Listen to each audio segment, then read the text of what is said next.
Hey guys, I'm going to be showing you how to make a really nice and simple but flavorful mushroom soup using the Vibe blender. This recipe is dairy free, but the blender is going to do such a great job of making it super smooth and creamy. We've got this stainless steel blender jug here which can handle our hot temperatures up to 90 degrees, which means we can go straight from the pan to the blender, making this recipe full of flavor but also really quick.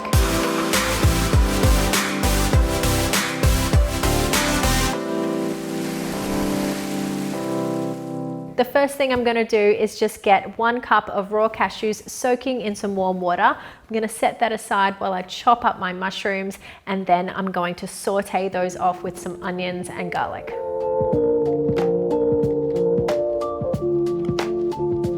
Roughly slice your mushrooms up, and you can use whatever variety is available to you at the time. Then heat a little bit of olive oil in a pan over medium heat. Start by sauteing the onion until it's nice and soft. Then you can add the garlic and then the mushrooms. Cook it for around 5 minutes or until nicely caramelized. So now I've got my sautéed mushroom mix. I've also drained those cashew nuts and they're ready to go. And I've also got 750 mils of warm vegetable stock.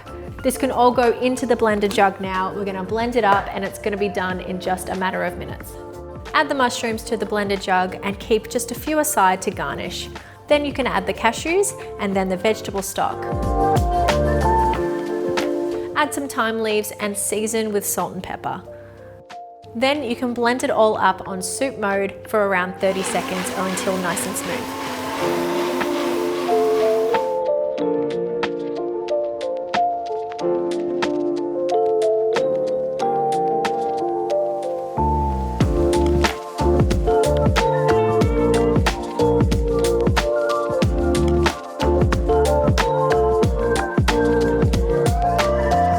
So there's a simple, quick and healthy soup for you. It's vegan, full of flavor, and we only really used a few great ingredients. The Vibe blender does such a great job with soups, so quick, easy and convenient, and that stainless steel jug means that we're not dealing with any nasty plastics, which is reassuring. Also, share your favorite soup recipes with us. We always love to know what you're making for yourself at home with your Luvele machines. We have plenty more soup recipes on the blog if you want to check those out as well. I'll link that down below. And as always, if you haven't already, then hit subscribe so you don't miss out on any of our Luvele Life recipes. Give this video a like if you enjoyed it today, and we'll catch you again really soon for another video.